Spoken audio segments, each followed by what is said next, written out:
Setelah Yusin mode Raja Mayat menunjukkan kebingungannya, menemukan ia tak dapat merasakan sedikit pun gas kematian di tubuh Chenan ketika ia mencoba mengunjungi wilayah kediamannya. Chenan pun yang melihat kebingungan ditunjukkan Yusin, menyuruhnya untuk santuy dengan memberitahukan bahwa dirinya berbeda dari orang biasa. Sebab darahnya memiliki esensi darah murni, memungkinkannya secara alami bisa menahan semua hal jahat, dan selama semua gas mayat masuk ke tubuhnya, semuanya akan dimurnikan sepenuhnya menghilang tak tahu rimbanya. Menyebabkan Yusin mode Raja Mayat pun yang mendengarnya hanya menatap Chenan dengan curiga, tapi ia tak memilih mengatakan sepatah kata pun, melainkan membiarkannya untuk mengkanjutkan proses penyerapan. Dan setelah beberapa saat kemudian, Chenan pun membujuknya untuk mengkanjutkan proses penyerapan esok hari, sehingga membuatnya pun pada akhirnya memutuskan untuk pergi. Dengan setelah kepergian Yusin, Chenan pun segera mulai bermeditasi dan mengatur napasnya. Saat ia merasa seperti api jahat membakar tubuhnya, dan Suanggong keluarganya 10 kali lebih cepat dari biasanya berlari ke arah berlawanan secara gila. Ia menyebabkannya pun merasa sedikit gugup, membiarkan ki yang bergejolak mengalir di meridiannya. Tapi sering berjalannya waktu, bukan hanya ki di tubuhnya yang semakin ganas, melainkan emosinya pun semakin menunjukkan situasi panik. Dengan gas kematian bergejolak keluar dari tubuhnya dan memenuhi langit malam. Namun ketika Chenan merasakan kepanikan, perutnya pun tiba-tiba memancarkan cahaya, dan bola cahaya dua warna yang menghilang selama beberapa hari keluar dari tubuhnya. Saat bola cahaya emas dan hitam saling terjalin dan mulai berputar, cara cepat membentuk gambar Tai Chi tergantung di atas kepalanya, sehingga menyebabkan aura langit dan bumi bergejolak dari segala arah, yang bahkan gambar Tai Chi mulai berkedip, dan sepertinya ada bayangan kecil yang tak terhitung jumlahnya bergetar, membentuk pola tampak seperti para dewa kuno. Tapi demikian Chenan tak dapat melihat pemandangan menakjubkan ini. Dikarenakan dengan mata tertutup, ia hanya bisa merasakan dunia esensi dan energi yang tak terbatas mengalir masuk, memurnikan energi kematian di dalam tubuhnya, dibaliki kehidupan dan kematian secara bertahap, mencapai keseimbangan kembali ke tubuhnya lagi sampai esok hari. Dan singkat cerita keesokan harinya, Chenan pun mendorong pintu keluar, serta ia jelas merasakan perubahan tertentu telah terjadi, maupun juga merasakan kesadarannya menjadi lebih tajam, sehingga membuatnya pun bertanya-tanya tentang dirinya, yang apakah telah membuat terobosan lagi. Namun Chenan pun segera menghilangkan pemikiran ini, sebab ia juga merasakan ki sejati di dalam tubuhnya menjadi lebih lancar, tanpa semuanya begitu sangat alami. Dan selain itu, Chenan menemukan bahwa ia dapat merasakan roh langit dan bumi lebih lancar daripada sebelumnya. Dengan itu tampak datang dan pergi, memungkinkannya bisa menggunakannya kapan saja, tanpa perlu berlatih lebih keras sebelumnya, sehingga membuatnya pun merasa dirinya sebenarnya merupakan seorang ahli Suanggong yang terkenal di wilayah timur. Sebab para praktisi wilayah timur seringkali memperoleh kekuatan supranatural tertentu setelah mencapai tingkat tertentu seperti Suanggong, inkarnasi, dan lain sebagainya. Tapi beberapa orang mungkin tak dapat memperoleh kekuatan supranatural ini meskipun keterampilan mereka cukup tinggi, dan beberapa orang mungkin mengembangkan beberapa kekuatan supranatural secara kebetulan meskipun mereka tak terlalu mahir. Mengingat Suanggong adalah sejenis kekuatan magis kecil, dan alasan mengapa diberi awalan kata kecil adalah karena semua praktisi seni bela diri yang mencapai tingkat ke-6 dapat membuka kekuatan magis semacam ini, sehingga mereka dapat melarutkan diri di antara langit dan bumi, serta dapat langsung berkomunikasi dengan esensi dunia untuk digunakan. Terlebih lagi berlatih bela diri di bawah tingkat 6, terkadang seorang praktisi dapat mencapai kemampuan yang mendalam, dikarenakan jika si praktisi itu dapat berkomunikasi langsung dengan esensi dunia. Manfaat yang akan didapatkannya sangat besar, sebab jika mereka bertarung dengan master di level yang sama, itu akan membuatnya tak akan pernah merasa kelelahan, dan kekuatan internal tampaknya tak ada habisnya, hampir tak terkalahkan di level yang sama. Sehingga inilah yang mendasari mengapa semua ahli bela diri di wilayah timur menyebut tubuh Suanggong sebagai semacam kekuatan magis kecil, yang bahkan kemampuan untuk berkomunikasi dengan esensi dunia dan melarutkan tubuh sendiri di antara dunia serta bumi benar-benar dapat dianggap sebagai seni bela diri sejati. Saat talenta yang mencapai level ini dapat lebih jauh menjelajahi rahasia maupun menembus kehidupan dan kematian, dan orang-orang ini seringkali sudah berada di tingkat bela diri ke-6. Tapi Chenan memperoleh kekuatan supranatural ini ketika mencapai tingkat ke-4, dan sekarang ia 100 kali lebih percaya diri, hingga setelah Suanggong mendapatkan kendali penuh tubuhnya dengan dunia dipenuhi energi. Itu pun memungkinkannya tak akan khawatir lagi tentang fenomena kelelahan setelah melakukan buah kuantum dengan sejumlah praktisi terkuat sekalipun. Ya, meskipun beberapa tempat suci telah dikepung, ia masih yakin akan kemampuannya dalam pertempuran, dan bahkan jika ia kalah jumlah dengan bantuan 8 langkah iblis surgawi, ia juga masih dapat mundur dengan 1 pukulan. Oleh karenanya setelah memikirkan hal ini, Chenan pun memutuskan untuk keluar dari kediamannya, berniat untuk mencoba peningkatan kemampuan di dalam tubuhnya, dan tepat ketika melihat sosok Nangong Yin serta Nangong Xian'er di arah kejauhan rumahnya, ia pun secara barbar memilih untuk mencoba peningkatan kekuatannya pada mereka dengan melesatkan kemampuan tangan raksasanya yang langsung menjebak keduanya. Setelah melihat serangan telapak tangan dari Chenan, Nangong Yin dan Nangong Xian'er pun sontak terkejut dengan mereka tak pernah menyangka Chenan akan tiba-tiba menyerang mereka secara brutal begitu bertemu, dan keduanya segera mengangkat telapak tangan mereka untuk saling bertarung. Dengan itu langsung diselangkan memancarkan cahaya merah muda terang seperti kristal yang secara cepat menetralkan kekuatan telapak tangan Chenan. Tapi bila Nangong Yin dan Nangong Xian'er berhasil mengatasi serangan telapak tangan raksasanya, Chenan pun tak menghentikan sedikit pun serangannya dan malah semakin brutal, terus menyerang keduanya menggunakan kemampuan iblis surgawinya. Dengan itu pun mengakibatkan keduanya secara menyuramkan akhirnya terpental jatuh tersungkur di tanah, sehingga buat Chenan pun yang melihat kondisi suram keduanya tak kuasa melontarkan tawanya, sebab sekarang ia akhirnya tahu dengan kemampuan 8 tangan iblis surgawinya, tangan penghancur langitnya maupun lain sebagainya, dirinya dipastikan hampir tak terkalahkan di antara para praktisi lainnya. Menyebabkan Nangong Yin dan Nangong Xian'er pun yang mendengar tawanya maupun dua kemampuan yang dimunculkannya sontak menunjukkan kepanikan di wajahnya, dikarenakan keduanya tahu jika bukan karena Chenan menahan kemampuannya untuk menyerang mereka sebelumnya, dipastikan konsekuensinya akan mengakibatkan mereka mokat. Sebelum kemudian Nangong Xian'er pun melontarkan hamparannya pada Chenan atas serangan brutal yang diluncurkan padanya dan kakaknya sebelumnya, mengingat kedatangan mereka ke sini secara ramah hanya bermaksud untuk menemuinya. Saat Chenan pun hanya melontarkan permohonan maafnya, sebab ia merasa dirinya terlalu bernafsu sebelumnya hanya memikirkan masalah bela diri, dan secara kebetulan ketika mereka datang, jadi dirinya tak bisa menahan diri untuk menunjukkan kemampuannya. Menyebabkan Nangong Xian'er pun yang mendengarnya terus menunjukkan amarahnya dengan menyebut Chenan sebagai idiot barbar yang ingin memokatkannya, sehingga mengakibatkan perdebatan pun segera terjadi di antara mereka. Tapi di sini Nangong Yin pun segera mendinginkan suasana dan melihat kediaman yang ditinggali Chenan hancur akibat kemampuan serangan yang ditunjukkannya sebelumnya. Ia pun menawarkan padanya untuk pindah ke wilayah tempat tinggalnya. Saat Chenan pun secara pasrahnya bisa melontarkan kesetujuannya, hingga dia merasa itulah jalan satu-satunya untuk membuatnya mendapatkan tempat tinggal.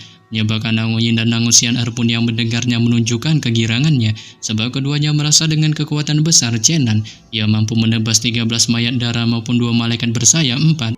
Mereka nyatanya ingin tahu rahasia apa yang sebenarnya dikuasainya untuk membantai mayat kuno yang tak terkalahkan, dikarenakan selama ribuan tahun para mayat kuno nyatanya tak bisa dihancurkan seperti yang dilakukannya, dengan menurut mereka itu tak mungkin terjadi.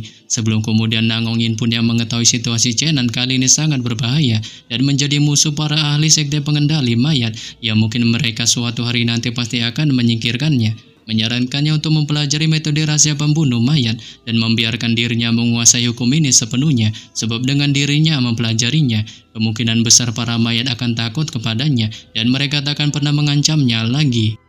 Yang hal ini pun lantas membuat Chenan mendengarnya menunjukkan rasa herannya, mengingat sebenarnya ia memang menginginkan metode seperti itu dan merasa itu tak mungkin bisa dipelajarinya, dikarenakan di dunia penuh tipu-tipu ini, ia khawatir hanya orang dari garis keturunannya lah yang dapat dengan mudah menyingkirkan kejahatan, memungkinkan orang luar tak dapat melakukannya. Sebelum kemudian ia pun secara kepo menanyakan pada Nangong Yin mengenai gerangan metode pelatihan macam apa yang menurutnya dapat menghancurkan para mayat kuno itu. Saat Nangong Yin pun bilang bahwa metode itu berasal dari wilayah barat, sebab berdasarkan informasi julid yang pernah didengarnya, sihir cahaya barat adalah musuh bebuyutan sihir gelap maupun sihir mayat hidup. Jadi sepertinya seni bela diri spesial mereka seharusnya mampu menahan mayat dan kejahatan lainnya. Menyebabkan Chenan pun yang mendengarnya menunjukkan rasa kecewanya, sebab ia tahu energi ki-nya cenderung gelap dan bukan berlebihan untuk menyebutnya sebagai sihir, memungkinkannya mustahil untuk mempelajari metode semacam itu. Yang bahkan beberapa orang mengatakan bahwa dirinya adalah keturunan dewa kuno dan ia tak percaya pada semua kejahatan serta ingin segera mengakhirinya. Menyebabkan Nangong Yin dan Nangong Xian'er pun mendengarnya hanya secara bengong menatap Chenan, seolah-olah mereka sedang melihat seorang penipu ulung yang menyebut dirinya sebagai dewa, sehingga membuat mereka tampak sama sekali tak percaya. Sebelum kemudian Nangong Yin pun membuka sebuah bungkusan di hadapan Chenan, berisikan sebuah telapak tangan kiri milik malaikat jatuh yang berhasil dicurinya.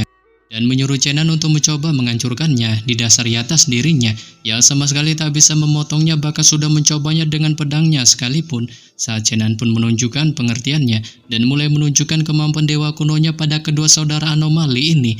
Dengan menggigit jari tengahnya, meneteskan darah jarinya ke dalam telapak tangan malaikat, dan begitu darah itu mengenainya, telapak tangan itu pun segera memancarkan fenomena luar binasa tanpa itu berhasil diperbaiki kembali, menyebabkan dua nangong pun yang melihatnya sontak terkejut terheran-heran. Dengan kali ini mereka akhirnya mengakui Chenan adalah keturunan dewa kuno maupun juga memuji kemampuan fisiknya yang sangat luar binasa.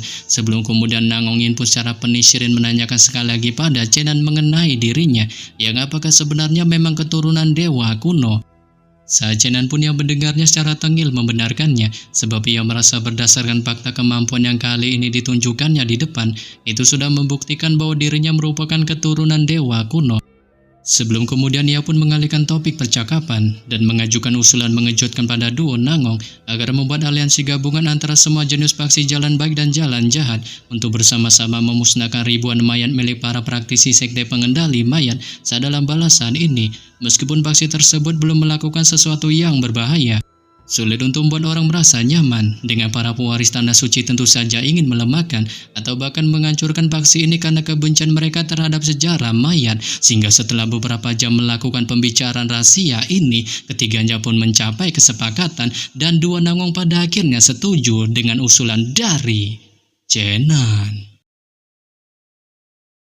Tapi di sini Chenan pun segera membantahnya dan menyuruhnya untuk tak khawatir, mengingat dia berjanji tak akan bertindak macam-macam atau menghabisinya, walaupun kali ini dirinya jatuh di tangannya. Yang bahkan ia memberikan dua pilihan pada Mengkeer, harus membantunya untuk menghabisi master tingkat keempat keluarga Ling bernama Xingyi, yang kali ini mencoba melindungi Ling Jisoo, atau membiarkannya dibawa pergi oleh kakek naga Longwu, yang kemungkinan saja akan melakukan tindakan membagongkan padanya.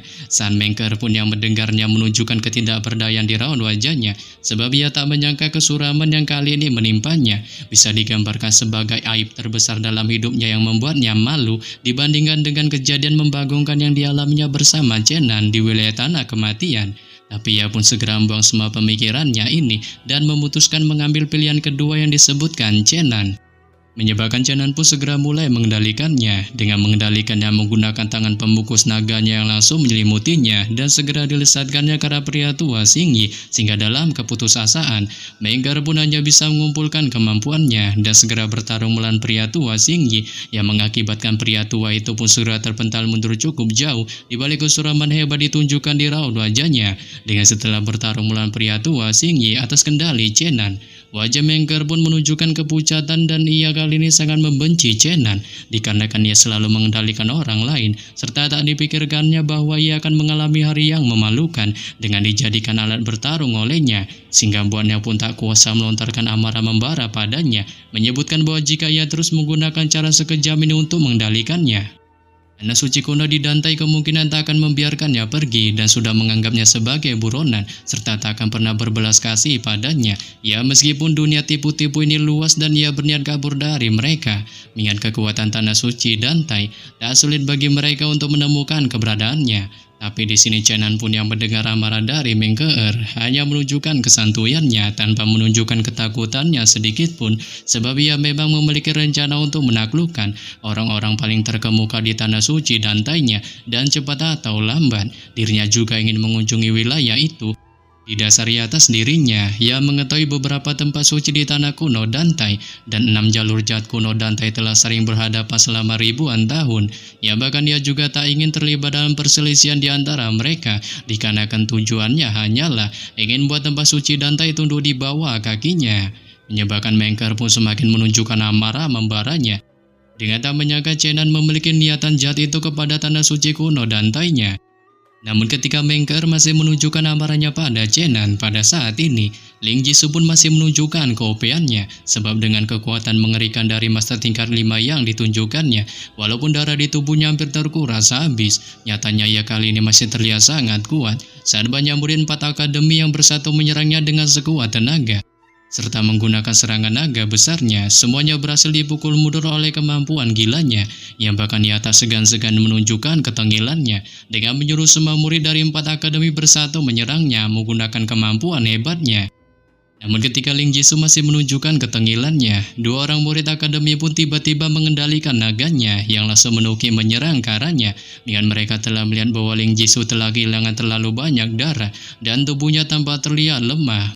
Memungkinkan mereka ingin melawannya dengan bertubi-tubi hingga ia mati kelelahan. Tapi ketika kedua serangan naga itu sejengkal lagi mengenai tubuhnya, Ling Jisoo pun segera menangkap ekor keduanya menggunakan dua telapak tangan besar yang dimunculkannya. Dengan itu bukanlah kemampuan tangan penangkap naga pada umumnya, melainkan ini adalah kemampuan dengan energi yang ditransformasikan oleh master tak tertandingi tingkat kelima dengan kultivasi hebatnya. Sehingga ketika menangkapnya, ia pun langsung membanting keduanya di tanah secara keras, mengakibatkan kedua naga itu pun pada akhirnya mokat dengan kedua kesatria naga pengendalinya terlempar keluar akibat guncangan tersebut. Tapi untungnya murid dari Akademi Penyihir di Udara pun menyelamatkan keduanya tepat waktu, memungkinkan mereka sama sekali tak menderita cedera sedikit pun, sehingga bos semua murid 4 akademi pun menunjukkan ketakutannya, dikarenakan baru pada saat itulah mereka menyadari betapa mengerikannya master tingkat kelima ini, dengan mereka juga pantas disebut master yang tak tertandingi, mengingat di mata master biasa, mereka nyatanya tak terkalahkan dan sama sekali tak bisa dikonter. Namun mereka pun segera membuang semua ketakutannya ini dan memilih untuk bersatu mengeluarkan combo kemampuan sihir atau bahkan mengaktifkan energi pedang untuk menyerang Ling Jisoo dengan brutal. Sebab mereka tahu hanya ada satu cara untuk membantai master tingkat 5 tak tertandingi ini, dikarenakan selama ia ditempatkan dalam situasi yang sulit, dengan darah di tubuhnya terkuras habis maka ia dipastikan tak jauh dari kematian. Dengan ketika para murid 4 akademi masih berkutan melawan Ling Jisoo pada saat ini, Chena dan Longwu pun memilih mundur dari medan pertempuran serta memilih untuk mendatangi TKP keberadaan dari Ling Yun. Setelah Chena dan Longwu mendatangi TKP dari Ling Yun, Longwu pun segera menatap Ling Yun di balik kesedihan yang ditunjukkannya dan mengutuk perbuatan brutalnya yang telah menghabisi ketujuh murid akademi di wilayah tanah kematian, terutama Qianlong yang notabene ayangnya. Saat Ling Yun pun yang mendengarnya sontak membantahnya dan mencoba membela dirinya dengan menyebutkan bahwa walaupun dirinya melakukan sesuatu yang dibenci manusia dan dewa di tanah kematian, tapi ia nyatanya tak pernah sedikit pun menghabisi Qianlong. Sebab dengan kultivasi yang kali ini dimilikinya, dirinya pun tampaknya masih tak bisa mengalahkannya, dan ia juga melontarkan sindirannya terhadap Chenan, yang kemungkinan saja ada sangkut pautnya atas kematian dari Qianlong di tanah kematian, dikarenakan pasca dirinya meninggalkan mereka. Ia sama sekali tak pernah mengetahui kejadian apa yang selanjutnya terjadi di tempat itu. Tapi di sini Chenan pun segera membantahnya dengan menyebutkan bahwa perkataannya itu sama sekali tak benar dan berkelit bahwa dirinya juga tak tahu atas kematian Qianlong. Namun mendengar Chenan terus membantah semua pengakuannya, Ling Yun pun memilih untuk mengalihkan topik pembicaraan dengan memberitahukan pada Longwu tentang semua masalah yang saat ini terjadi sebenarnya sangatlah rumit dan dirinya hanya perlu tahu bahwa kematian Qianlong tak ada hubungannya dengan siapapun, sebab kebenaran semua masalah ini hanya melibatkan pertarungan antara dirinya, Chenan dan Mengkeer. Saat Mengkeer lah adalah pemenang besar yang sesungguhnya dalam pertarungan ini, dikarenakan tindakan pengejaran yang dilakukannya bukanlah semata-mata ingin berniat menghabisinya. Tapi tindakannya itu hanyalah alibinya, sebab orang yang benar-benar ingin dihabisinya nyatanya adalah pamannya Ling Jisoo. Dengan itu didasari atas kejadian di masa lalu, yang mana selama ribuan tahun lamanya, beberapa tempat suci kuno telah berperang melawan 6 jalur jahat para leluhur, dan secara kebetulan sepupunya, orang tuanya, serta bahkan anak pamannya Ling Jisoo dipimpin oleh guru 6 jalan jahat sejak usia dini dan diterima sebagai murid. Dengan itu adalah keturunan yang tak disukai tempat suci kuno di Dantai, dan dapat dikatakan bahwa itu tak sesuai dengan 6 jalan jahat, sehingga sejak debutnya ia telah merusak aliansi 6 kekuatan jalan jahat dengan keluarga Ling. Mereka adalah salah satu dari 10 klan utama yang mendukung penuh 6 jalan jahat, dan dikarenakan sepupunya adalah pewaris jalan jahat, pamannya pun ingin mempromosikan aliansi antara jalan jahat dan keluarga Lingnya agar kekuatan keluarganya akan bertambah kuat di benua timur. Tapi nyatanya itu tampaknya bertentangan pada tanah suci kuno Dantai. Sehingga inilah alasan yang mendasari mengapa Mengkeer benar-benar ingin menyingkirkan pamannya Ling Jisoo agar rencana aliansi itu tak berhasil, yang bahkan ia tak pernah menyesali sedikit pun dengan tindakan apa yang dilakukannya di tanah kematian, dan ia berpendapat jika diberi kesempatan lagi, ia masih akan tetap melakukannya, dikarenakan ia merasa jika dirinya tak menghabisi para rekannya, ia tak akan pernah bisa mengorbankan gulung asir luar angkasa, memungkinkannya tak akan bisa kembali bersama keluarga Lingnya. menyebabkan Chenan pun yang mendengarnya spontan melontarkan kutukan di dalam hatinya. Sebab ia tak menyangka Mengker benar-benar memiliki niatan seperti itu, dan ia bahkan menggunakan semua kesedihan dan kemarahannya untuk menghancurkan kekuatan musuh. Tapi ia pun segera menghilangkan semua pemikirannya ini, dan merasa dendam kesumat antara dirinya dengan Ling Yun harus dituntaskan sekarang. Ia pun memilih untuk menghabisinya dengan meluncurkan serangan pedangnya yang langsung dilesatkannya ke arah tubuhnya, sehingga mengakibatkan Ling Yun pun yang tak dapat menghindar dalam kondisi lemahnya. Pada akhirnya terpental mundur cukup jauh di tanah di balik kesuraman hebat yang ditunjukkannya, dan pada saat yang sama, para murid 4 akademi yang memiliki dendam kesumat atas para rekan mereka yang telah dihabisinya di tanah kematian bersatu meluncurkan serangan membabi buta ke seluruh penjuru tubuhnya, sehingga mengakibatkannya pun secara menyuramkan jatuh dalam kondisi sekarat. Oleh sebab itu, setelah berhasil menyingkirkan Ling Yun, Chenan pun berjalan menuju medan pertempuran untuk mengepung Ling Jisoo sembari mengingat kata-kata Ling Yun sebelumnya. Hingga dia tak menyangka orang tuanya dan anak Ling Jisoo sebenarnya adalah pewaris Jalan Jahat yang sungguh mengejutkannya, sebab 10.000 tahun yang lalu, Dao Jalan Jahat dan keluarga Chen memiliki dendam yang tak terbendung. Dengan mereka pernah melakukan pertempuran besar yang menyebabkan lahirnya iblis tua dunia bernama Dongpang Xiaotian. Saat pasca pertempuran itu, kekalahan telak pun dialami Raja Iblis Dunia, dan ketika berada dalam kondisi gilanya, ia tanpa diduga menerobos masuk ke wilayah Chenpu di tengah malam, menyerang secara brutal Liu Xin, sehingga mengakibatkannya pun kehilangan kekasihnya itu untuk selama-lamanya. Yang bahkan pada saat itu, seni bela dirinya setengah sia-sia, dan ia akhirnya memilih menyembunyikan ayahnya dengan berduel langsung dengan keturunan Dao Jalan Jahat, sehingga buahnya pun kali ini tak kuasa menunjukkan senyum tak berdayanya. Dengan tak menyangka akan terjerat lagi dengan Dao Jalan Jahat setelah 10.000 tahun, dan sepertinya hidupnya ini ditakdirkan untuk berakhir melawannya. Namun ketika Chenan masih memikirkan hal ini, ia pun tanpa sadar melihat perubahan aneh pada Ling Jisoo. Hingga praktisi tingkat kelima itu kali ini mengalami gangguan mental dan jatuh ke dalam keadaan gila saat dia terus meraung berulang kali, dan telapak tangannya yang ganas ditembakkan bagaikan lautan luas, bergelombang dan bergelora dengan ombak yang besar, memungkinkan tak seorang pun dari para murid 4 akademi berani mendekatinya, yang membuat mereka semua pun hanya bisa memandang master tak tertandingi tingkat kelima yang gila itu di balik ketakutan yang masing-masing mereka tunjukkan. Karena kan mereka tahu jika kali ini melakukan duel dengan Ling Jisoo, sulit bagi mereka untuk bersaing dengannya. Mengingat master tak tertanding itu kali ini benar-benar sangatlah mengerikan. Namun ketika Chenan masih terus mengamati sosok Ling Jisoo, tiba-tiba fenomena aneh pun dialami di tubuhnya dengan cahaya merah segera bersinar terang tanpa kendali, sebelum pada akhirnya tubuhnya pun tanpa diduga mengalami ledakan.